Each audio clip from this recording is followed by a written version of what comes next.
Kami bawa Anda pada diskusi lain di Sapa Indonesia Malam, Saudara. Ketua Dewan Ekonomi Nasional Luhut Binsar Panjaitan menilai program makan bergizi gratis tidak direncanakan matang sejak awal. Akibatnya, banyak persoalan dalam pelaksanaan yang menimbulkan polemik di muka publik. Luhut mengungkapkan Dewan Ekonomi Nasional sudah memberi masukan terkait pelaksanaan program MBG. Menurutnya sejumlah kendala yang muncul saat ini seharusnya dapat diantisipasi apabila perencanaan dan kajian dilakukan lebih matang sejak awal, utamanya untuk wilayah tertinggal, terdepan, dan terluar atau 3T. Namun ia juga menilai pelaksanaan MBG terus menunjukkan perbaikan. Ia optimistis dalam 1 tahun ke depan, program ini akan berjalan lebih baik seiring berbagai penyempurnaan yang dilakukan. Terima kasih Bapak Ketua atas sambutan. Jadi kita habis waktu bertengkar sesama kita yang sebenarnya tidak perlu terjadi kalau dari awal perencanaannya, studinya dilakukan dengan proper. Jadi masalah kita adalah ide-ide besar Presiden tidak kita siapkan perencanaannya yang matang. Itu salah kita semua lah. Tadi tim dari DEN juga tadi malam diskusi sampai jam berapa itu dengan MBG, dengan Ibu Sari CS, dengan Trenggono. Kita diberikan masukan-masukan karena ini sudah kejadian, nggak bisa dipotong begitu aja karena tadi apa gitu, karena 3T yang dibilang itu ternyata banyak yang nggak benar padahal sudah keluar uangnya. Jadi bagaimana ini ya, kalau mau diributin kan repot. Jadi kita harus selalu berpikir cari solusi yang terbaik. Pernyataan Ketua Dewan Ekonomi Nasional Luhut Binsar Panjaitan soal program MBG yang belum dimatangkan sejak awal ditanggapi analis senior Strategic and Economic Actions, Roni Sasmita. Menurutnya, membenahi program MBG maka harus dikembalikan ke tujuan semula, yakni penanganan stunting atau TANKES. Karena itu MBG harus fokus, terutama untuk wilayah tertinggal, terdepan, dan terluar atau 3T. Jika hal itu dilakukan, maka menurutnya anggaran akan sangat efisien. MBG harus dikembalikan kepada the initial mandate-nya sebagai mandat aslinya, yaitu untuk menanggulangi stunting. Yang kedua, MBG harus diarahkan untuk memperbaiki gizi masyarakat di daerah 3T. 2 hal itu aja. Dalam hitungan kami di IC, kalau dikembalikan mandatnya untuk stunting, itu anggaran tidak akan lebih dari 60-70 triliun yang dibutuhkan. Ketua Dewan Ekonomi Nasional menyinggung belum matangnya persiapan program makan bergizi gratis sehingga selama pelaksanaannya menimbulkan banyak polemik. Lalu perbaikan apa yang harusnya dilakukan? Apakah MBG harus fokus khusus untuk menangani stunting dan tidak dibagikan kepada seluruh siswa? Saya akan berdiskusi dengan para narasumber. Di studio Menara Kompas sudah bergabung Wakil Ketua Komisi 2 DPR RI dari fraksi Partai Gerindra, Bahtra Banong. Assalamualaikum Pak Bahtra, apa kabar Pak? Assalamualaikum, selamat malam. Waalaikumsalam, terima kasih sudah mau datang ke studio Kompas TV malam hari ini. Sementara lewat sambungan dalam jaringan bergabung bersama kami Emi Astuti dari MBG Watch. Selamat malam Bu Emi dengan Tifal di sini Bu. Ya, selamat malam. Terima kasih sudah mau meluangkan waktu berbicara bersama kami. Pernyataan Pak Luhut yang saya cermati, poin pertama, ide-ide besar Presiden seharusnya diiringi dengan perencanaan yang lebih komprehensif. Teman-teman dari MBG Watch sudah mencatat masalah tata kelola yang masih jadi PR besar dalam pelaksanaan program prioritas dengan jumlah penerima manfaat yang cukup besar ini. Hal mendasar apa dari tata kelola itu yang menurut Anda rasanya masih belum jadi atensi sejauh ini? Bu Emi. Ya, jadi kalau masalah tata kelola ini kan yang paling krusial ini adanya ketidaktransparan ya, terus kemudian ada indikasi korupsi ya, kita udah menyaksikan bagaimana penangkapan ketua BGN dan wakil ketuanya, terus kemudian lain lagi kolusi, nepotisme di dalam. Nah, ini yang masih menjadi masalah di dalam tata kelola MBG ini. Dan studi MBG Watch itu kan dari awal sudah menyampaikan kepada para pengambil kebijakan, kepada publik bahwa ada potensi korupsi di dalamnya, tata kelola yang buruk. Itu udah kami rilis, tapi itu tidak diperhatikan sama sekali. Nah, ada kasus-kasus kejadian luar biasa yang tercatat, 449 kejadian luar biasa dan juga berdampak pada 39 orang, keracunan hingga saat ini. Nah, ini yang sebenarnya seharusnya pemerintah ini dari awal memikirkan dan mendesain program ini sematang mungkin, baseline-nya seperti apa, terus kemudian untuk mencapai visi meningkatkan sumber daya manusia, mengurangi angka stunting, itu tidak cukup dengan satu kegiatan saja dengan bagi-bagi makanan. Nah, ini desain dari program ini dari awal pun kita sudah kritisi.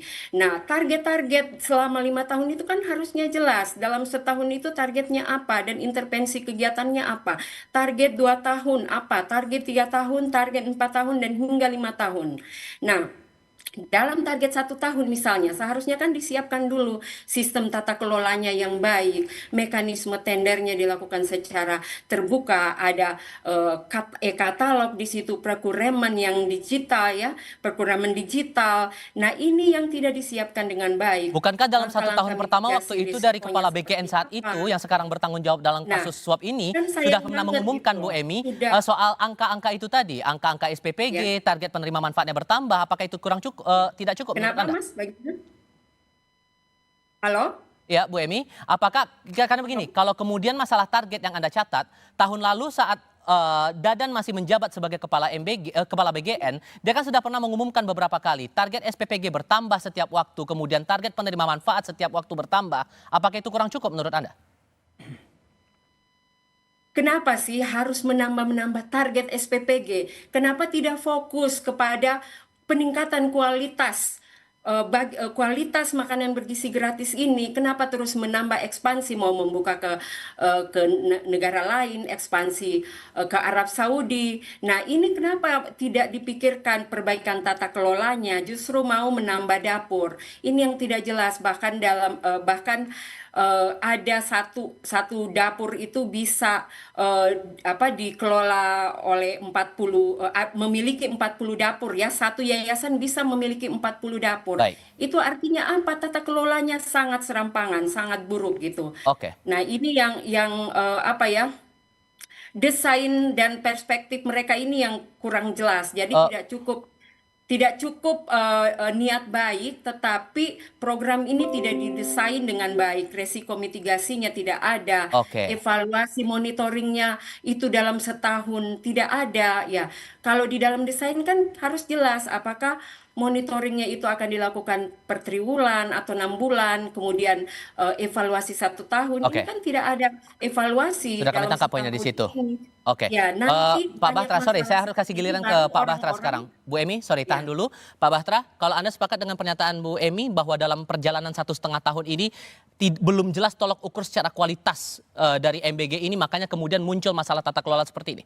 Saya pikir ini kan dari waktu ke waktu terus dilakukan evaluasi ya. Terutama dengan kejadian kemarin, tentu Pak Presiden sudah menginstruksikan dengan jelas bahwa dengan adanya peristiwa-peristiwa yang kita anggap ada tata kelola yang kurang baik, terus kemudian penerima manfaat yang dianggap belum tepat sasaran, terus kemudian bahwa mungkin dengan kalau misalnya refocusing program ini dilakukan, tentu pasti ada juga penyesuaian-penyesuaian anggaran yang pada akhirnya nanti bisa dilakukan atau berefek kepada penghematan anggaran.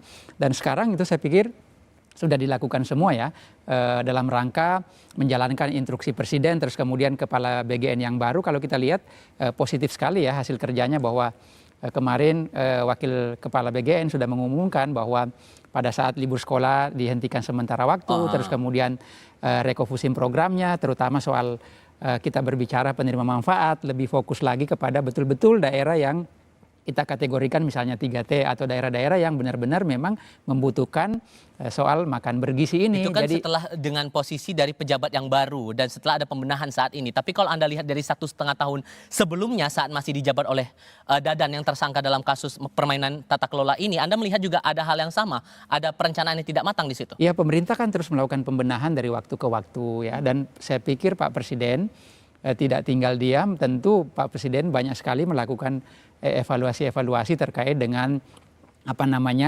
keberadaan program strategis ini, karena ini memang kan wajah depan ya program pemerintah pusat, dan tentu pasti yang namanya wajah depan program pemerintah pusat pasti selalu dimonitoring, pasti selalu dievaluasi dari waktu ke waktu, dan itu juga lah yang membuat pada akhirnya Presiden mengambil kesimpulan untuk memberhentikan ketiga pimpinan BGN itu, karena itu kan dilakukan evaluasi dari waktu ke waktu. Jadi ini semua sejalan dengan apa yang menjadi keinginan dan kehendak Presiden, bahwa program ini harus betul-betul terlaksana, tercapai, tentu harus tepat sasaran, tepat guna, pengelolaan yang tidak ada penyimpangan, pengelolaan yang tanpa ada misalnya korupsi di sana, atau pengelolaan yang jujur, sehingga program strategis terkait dengan MBG ini betul-betul bisa dirasakan manfaatnya oleh seluruh masyarakat, terutama yang betul-betul yang membutuhkan. Oke, nah ini ada pernyataan dari Pak LBP juga, Pak Luhut juga bilang begini, kenapa harus sekaligus? Kan bisa dibikin secara bertahap, sehingga kalau belajar dari kasus yang sedang diusut oleh Kejaksaan Agung sekarang, Pak Bahtra, dengan ada pernyataan dari Pak Luhut seperti tadi, menurut Anda harus ada prioritas kelompok orang-orang tertentu yang harus jadi perhatian awal dari program MBG ini, atau karena kan yang belakangan juga muncul, dahulukan 3T dulu, atau ada kelompok tertentu yang harus jadi prioritas untuk MBG ini biar tepat sasaran itu tadi? Jadi awalnya kan ini saya mau menjelaskan, Mas. Awalnya kan program ini ini hasil riset Presiden Prabowo yang kita sering saksikan ya, berkeliling ke daerah-daerah, menyaksikan banyak sekali anak-anak sekolah kita ya, terutama yang mungkin masih berkekurangan ya, dilihat bahwa begitu beliau berkeliling menyaksikan anak-anak di daerah, misalnya umurnya sekian tahun tapi tidak mencerminkan postur tubuhnya, tidak mencerminkan dengan jumlah usia, terus kemudian banyaknya misalnya kita anggap bahwa ternyata daerah-daerah yang apalagi yang pedalaman masih banyak yang kekurangan gizi, terus kemudian tentu karena Pak Prabowo kepengen agar anak-anak Indonesia ke depan bukan hanya tentu soal gizinya, tetapi kualitas pendidikan kita juga makin baik. Nah, maka dari itu bagaimana nanti? Maka dari itu program ini diagendakan lah, terus kemudian menjadi program strategis pemerintah pusat yang dipimpin oleh Pak Prabowo. Jadi saya pikir ini programnya yang tentu tujuannya yang baik, ya, tujuannya mulia, terus kemudian dilakukanlah program ini terutama daerah-daerah yang betul-betul membutuhkan, dan dalam perjalanannya kemudian bahwa ada penyimpangan di sana, ya, ada tata kelola yang kurang tepat, ini semua yang harus diperbaiki supaya kembali ke substansi awal program ini dilakukan. Jadi Pak Prabowo kan kepengen bahwa semua masyarakat Indonesia, terutama ya anak-anak kita, begitupun misalnya target penerimanya kan bukan hanya anak-anak, ada balita, ada ibu hamil. Jadi Pak Prabowo betul-betul ingin agar manusia Indonesia di masa depan itu unggul. Nah makanya itu diberesin dari hulunya supaya nanti produk kita di masa depan ya, daya saing anak-anak kita juga makin baik, dan itu semua yang harus dilakukan agar program ini bisa lebih tepat sasaran. Oke, Bu Emy, terakhir singkat saja Bu, kalau menurut Anda, walaupun kemudian MBG Watch berharap ini moratorium dulu dihentikan sementara, tapi kan ada komitmen dari pemerintah untuk tetap melanjutkan ini. Ada saran dari Pak Luhut secara bertahap saja dibuat. Menurut Anda mana yang prioritas? Singkat saja Bu.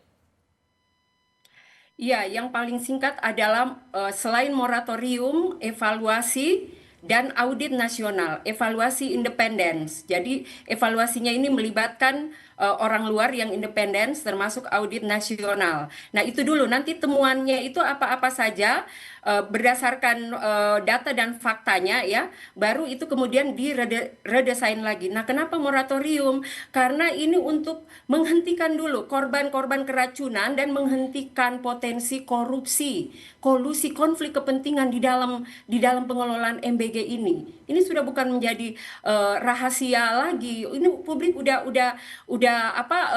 tahu situasinya seperti ini. Jadi kenapa sih pemerintah tidak mau moratorium dulu, perbaiki dulu, benahi dulu, audit dulu, evaluasi dulu, gitu. Baik. Nanti setelah itu baru ada rekomendasi-rekomendasi dari temuan tersebut, barulah diambil langkah-langkah berikutnya. Nah, kalau tidak moratorium, ini akan berjalan terus masalah-masalahnya, keracunan massal, korupsi, itu semua akan berjalan terus. Benahi dulu itu dapur-dapurnya, sistemnya. Satu yayasan batasnya itu bisa mengelola berapa banyak dapur. Kenapa sampai ada yang mengelola 40-an dapur? Sudah kami tangkap poin dari situ, Bu Emy. Terima kasih banyak sudah berbagi bersama kami, Bu Emy, sudah bergabung lewat sambungan dalam jaringan. Pak Bahtra juga terima kasih sudah datang di studio Kompas TV kali ini. Selamat malam untuk Anda berdua.